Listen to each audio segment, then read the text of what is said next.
Hey folks, Mr. Howard coming to you again from... top of my head's cut off, hold on.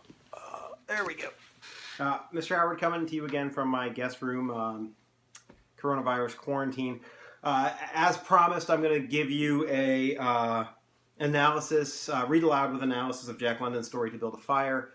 I gave you an assignment last week, an optional assignment, to read and annotate it, looking at things like narrative point of view. Here, let me pull up the instructions. Looking at things like narrative point of view, setting, plot structure, protagonist, antagonist, conflict, theme, symbolism, figurative language, and illusion, and to try and find as many of those as you can. Many of you did it, and many of you did it very, very well.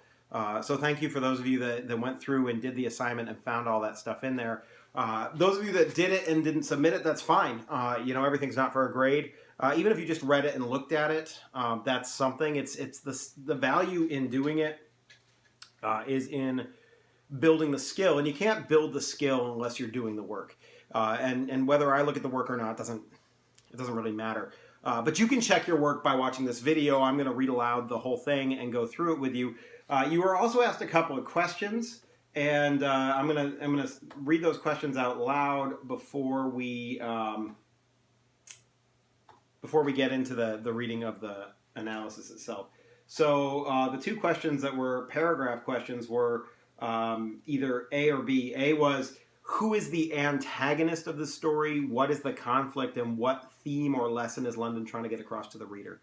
So you want to think about who the protagonist is, who the main character is, who the antagonist is, who the character opposed to the main character is, and then how the author, Jack London, is trying to use this to teach a theme or lesson to his readers.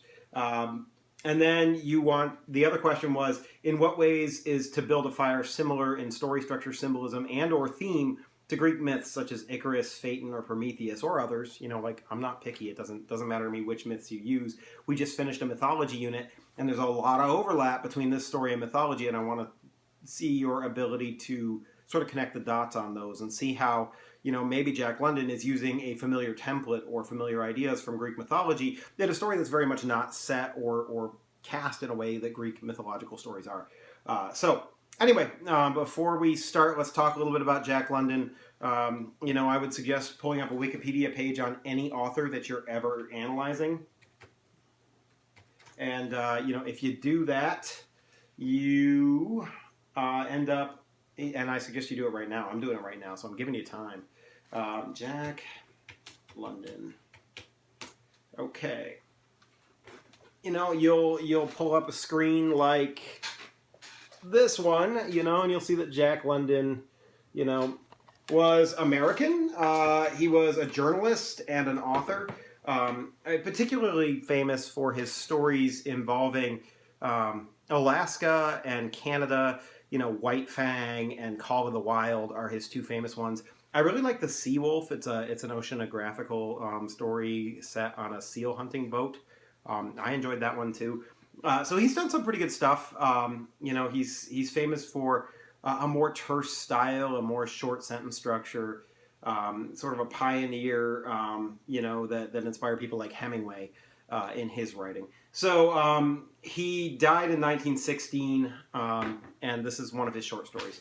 So anyway, let me just read To Build a Fire. And of course, you want to look at the title. I know, here I am talking again. You want to look at the title. It's called To Build a Fire. We don't know what that means, but we know that's going to be central to the story. And, I already mentioned Prometheus, and so, your brain should be clicking oh, hey, building a fire is important. And, in Prometheus, it represents knowledge, and in Lord of the Flies, it represents civilization, and, sometimes fire represents passion. Maybe there's going to be something symbolic if we bother to mention the fire in the title. So, anyway, day had dawned, cold and gray, when the man turned aside from the main Yukon Trail. You could look up the Yukon. It's in Canada, up by Alaska. It's really north and cold and miserable. He climbed the high earth bank where people who live in the Yukon probably wouldn't say that. Just putting that out there. He climbed the high earth bank where a little traveled trail led east through the pine forest. It was a high bank, and he paused to breathe at the top. He excused the act to himself by looking at his watch. It was 9 o'clock in the morning. There was no sun or promise of sun, although there was not a cloud in the sky. It was a clear day. However, there seemed to be an indescribable darkness over the face of things. That was because the sun was absent from the sky. This fact did not worry the man. He was not alarmed by the lack of the sun. It had been days since he had seen the sun. Pause. If you know anything about the Earth's axis and winter and summer, you know that there are times when there is no sunshine, there is no day for months at a time in the north, and this is one of those times. So it's perpetual night, perpetual darkness. If you're looking at the fire already and saying, hey, maybe it symbolizes knowledge or something like that, perpetual darkness would be the opposite. Maybe there's something going on there. Whatever, let's not get ahead of ourselves. The man looked along the way he had come. The Yukon lay a mile wide and hidden under 3 feet of ice. On top of this ice were as many feet of snow. It was all pure white, north and south. Sorry. As far as his eye could see, it was unbroken white. The one thing that relieved the whiteness was a thin, dark line that curved from the pine-covered island to the south. It curved to the north, where it disappeared behind another pine-covered island. This dark line was the trail, the main trail. It led south 500 miles to the Chilkoot Pass and Saltwater, and it led north 75 miles to Dawson, and still farther on north to 1,000 miles to Nualto, and finally to St. Michael on the Bering Sea, 1,000 miles and a half, 1,000 more. So some things we can say here. Number one, we've got an omniscient narrator. Narrator knows exactly how long the trail is, and gives us insight into the man's head, but also into like this overwhelming thing. It's the narrator is third person, everything's he, she, and so we got that as well. The protagonist is clearly this main character. He's called the man. And so as a reader, I'm like, is he symbolic of all men? Why doesn't he have a name? Why isn't he Charlie or Joe or Jimmy or whatever? The man. That's got to be important. There's something going on there. And of course, this is all exposition. We're setting up the story. We're giving you where and when and the setting. It's cold and all that kind of stuff. But all this, the distant trail, no sun in the sky, the great cold, and sorry, something in my throat. And the strangeness of it all had no effect on the man.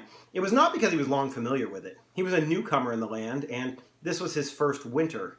So this characterization of the guy, he's a noob. He's never been up there before.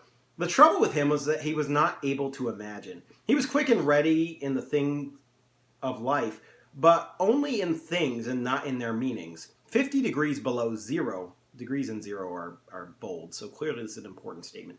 50 degrees below zero meant 80 degrees of frost. Such facts told him that it was cold and uncomfortable, and that was all. It did not lead him to consider his weakness as a creature affected by temperature, nor did he think about the man's general weakness, able to live only within narrow limits of heat and cold. Pause. So this is clearly foreshadowing. The temperature is going to be important as the story goes on. We're giving some background here. This is all exposition still. But also this idea of man's general weakness to live only within narrow limits of heat and cold. That's clearly thematic. There's something going on with mankind and the man and something else beyond that. From there, it did not lead him to thoughts of heaven and the meaning of a man's life. More characterization. 50 degrees below zero meant a bite of frost that hurt and must be guarded against by the use of mittens, ear coverings, warm moccasins, and thick socks. 50 degrees below zero was to him nothing more than 50 degrees below zero. That it should be more important than that was a thought that never entered his head. So, in terms of characterization, our main character is not a deep intellectual thinker. He's not spiritual. He's very, logical and to the point.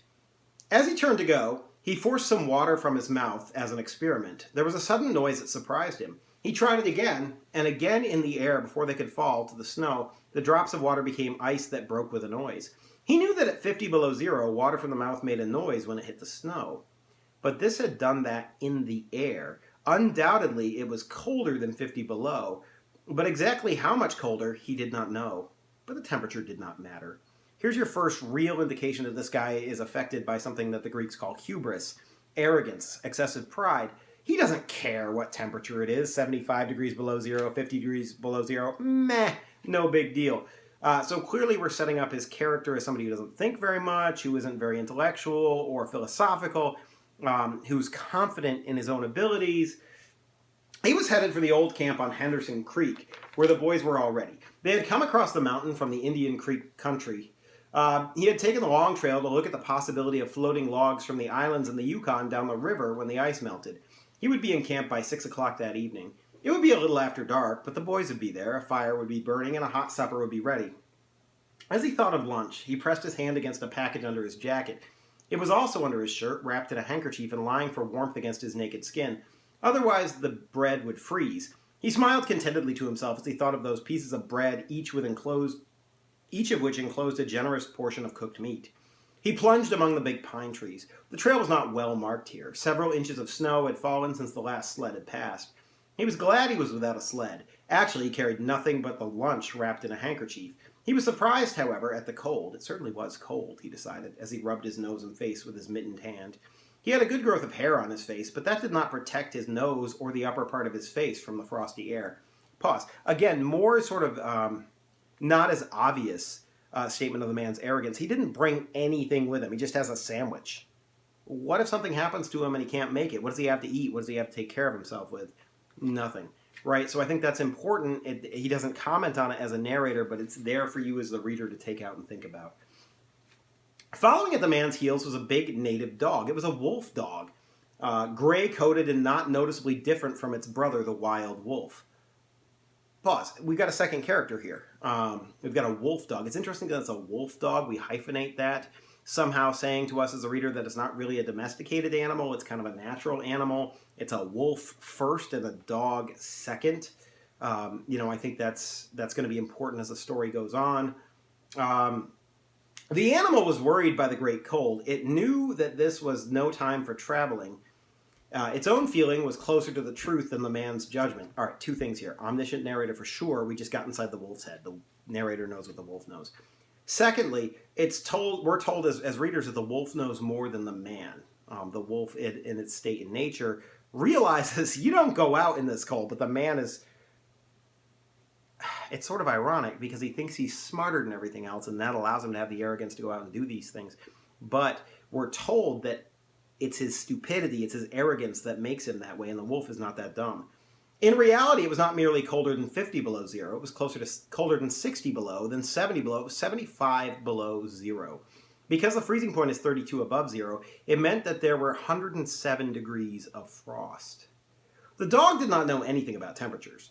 Possibly in its brain there was no understanding of the condition. There was no understanding of a condition of very cold, such as was in the man's brain. But the animal sensed the danger. Its fear made it question eagerly every moment of the man, as if expecting him to go into camp or to seek shelter somewhere and build a fire. The dog had learned about fire, and it wanted fire. Otherwise, it would dig itself into the snow and find shelter from the cold air.